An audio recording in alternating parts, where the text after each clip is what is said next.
জুলাই আন্দোলনে যখন প্রথম 5 জন মারা গেল, পুরো বাংলাদেশ রাস্তায় নেমে গেল।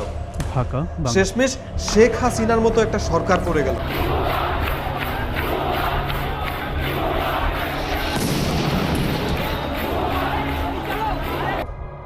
আর 2026 সালে প্রথম এই 2 মাসে 415 জন শিশু মারা গেল হামে আক্রান্ত হয়ে।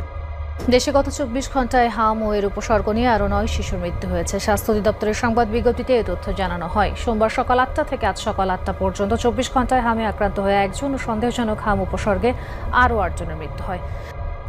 এখন পর্যন্ত কেউ রাস্তায় নামেনি, কেউ সোশ্যাল মিডিয়ায় কথা বলছে না, কেউ কোথায় কথা বলছে না। 15 মার্চ 2026 থেকে এখন পর্যন্ত সরকারি হিসাবে 415 জন শিশু মারা গেছে।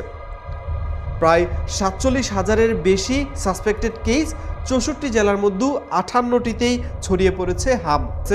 আক্রান্তদের 79% 5 বছরের কম বয়সী শিশু, কেউ কেউ মাত্র 6 মাস বয়সী। আর এই রোগটা হাম সম্পূর্ণ ভ্যাকসিন দিয়ে আটকানো সম্ভব ছিল। মানে এই 415 জন যে বাচ্চা মারা গিয়েছে তাদেরকে চাইলেও ভ্যাকসিনের মাধ্যমে বাঁচানো যেত। তাহলে এটা কেমন হলো? 2024-এর জুলাই রেভলিউশনের পর ভ্যাকসিন প্রকিউরমেন্ট সিস্টেম ভেঙে পড়ল। Bureaucratic delay, national wide stock out, যে সাপ্লিমেন্টাল ক্যাম্পেইন 2024-এ হওয়ার কথা ছিল সেটা ক্যান্সেল হয়ে গেল।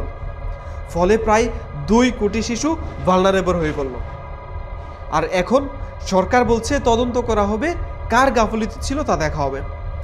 আমরা এই বিগত সময় থেকে এখন পর্যন্ত দেখেই আসছি, আগের সরকার, বর্তমান সরকার, ইন্টারিম গভর্নমেন্ট সবাই বলছে তদন্ত কমিটি গঠন করা হবে। এই তদন্ত কমিটি আমাদের জন্মের পর থেকে এখন পর্যন্ত আমরা দেখিয়ে যাচ্ছি, কিন্তু ফলাফল কি হচ্ছে? 415টা শিশু। একটু কল্পনা করুন, আপনার পরিবারের সবচেয়ে ছোট্ট যেই বাচ্চাটা আছে তার নামটা চিন্তা করুন।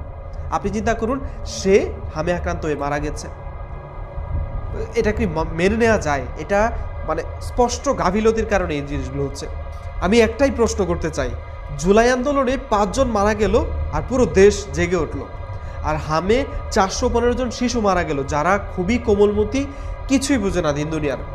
তাদের মতো আর মানে এত ছোট্ট ছোট্ট বাচ্চারা মারা গেল। এই শিশুগুলোর বেশিরভাগই সাধারণ মানুষ, এদের কোনো রাজনৈতিক পরিচয় নেই, এদের কোনো পাওয়ার নেই, এদের মৃত্যু সরকার করে না।